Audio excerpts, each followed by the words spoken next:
Lighthouse de nuevo. Estamos hoy con el doctor Matthias Rath. Es para mí un honor presentar a este doctor alemán. Era director del Instituto Linus y ha hecho dos libros importantes. El primero es Victoria sobre el cáncer, que habla de medicina celular, y el segundo, y para mí fundamental y súper interesante, es el de las raíces nazis de la Unión de Bruselas, donde ahonda sobre temas económicos y políticos, sobre todo de las farmacéuticas. Bienvenido, Matthias. How are you? Bien. Okay.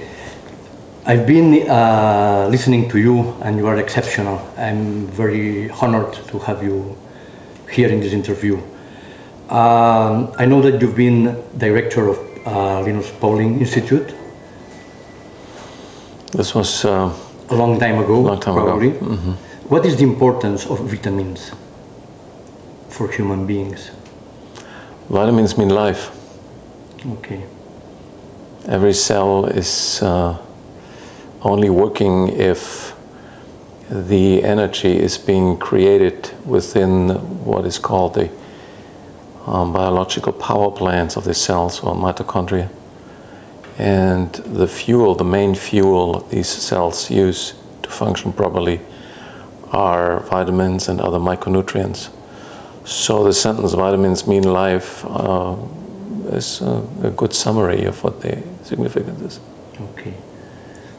How do you connect this medicine and cells and vitamins with power, with politicians, with pharma cartel?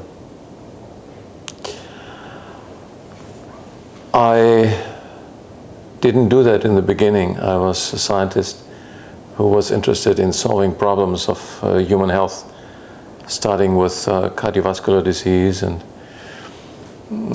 I started off very conventionally at the medical school in Hamburg and doing research in what causes atherosclerosis, and then stumbled on the role of vitamin C in that context, at which point I thought that everyone should be interested in this discovery. Mm-hmm.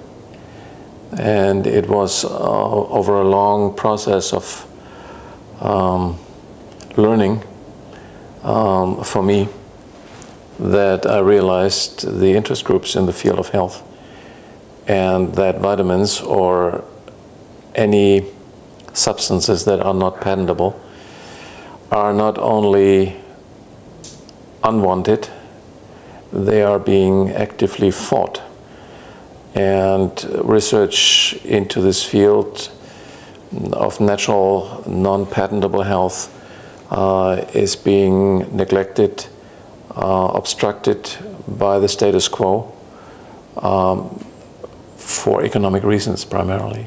Mm-hmm. And they are, in a nutshell, the following. The pharmaceutical industry is dominating the healthcare field at this point in time, and it is an investment industry, which means that the value this industry creates comes from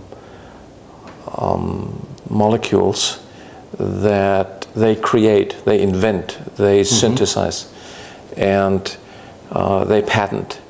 And therefore, they, by the very nature of their business, must protect this business principle of patented pharmaceutical drugs. And from that analysis follows that in order to protect their markets with these patented drugs, they need to fight everything that undermines these markets by, for example, showing that vitamins can prevent atherosclerosis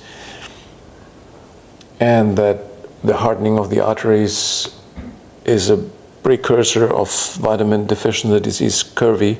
Mm-hmm. I'm undermining a multi-billion-dollar business with calcium antagonists, beta blockers, diuretic preparations, ACE inhibitors, etc.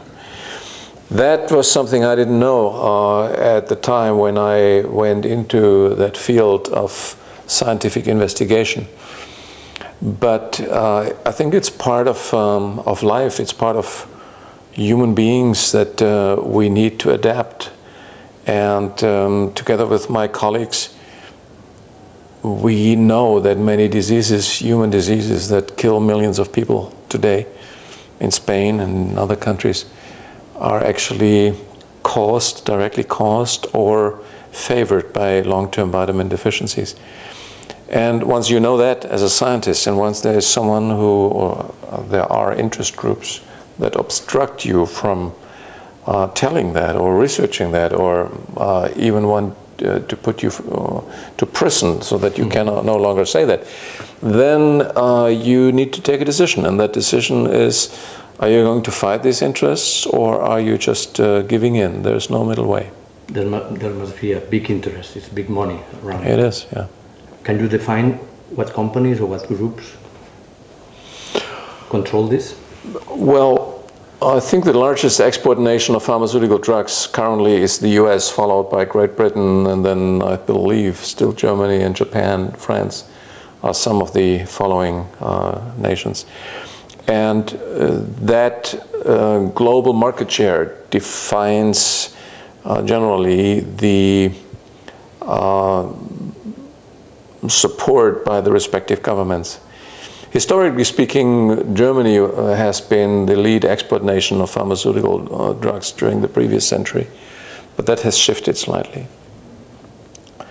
The companies, well, the companies are the same, yes, but it doesn't bring us further in our battle if we start attacking individual companies. It is the principle we need to understand, the principle of the pharmaceutical business with disease. A few years ago, I formulated what I call the laws of the pharmaceutical industry. And the first law was to say a pharmaceutical industry is not a health business, it is an investment business, which is an important realization, because people think, oh, pharmaceutical industry, this is, these are the guys that provide health. No, no, no. They pretend they pretend to provide health. And their true nature of existence is to make money from the patented products. Secondly, second law was that the prevention and elimination of disease is not the primary target of this, or primary interest of this industry, but in fact the maintenance of these diseases and their promotion, even the invention of new diseases, because that is the business they are in. Diseases are their markets, so they need to keep them alive and expand them. Third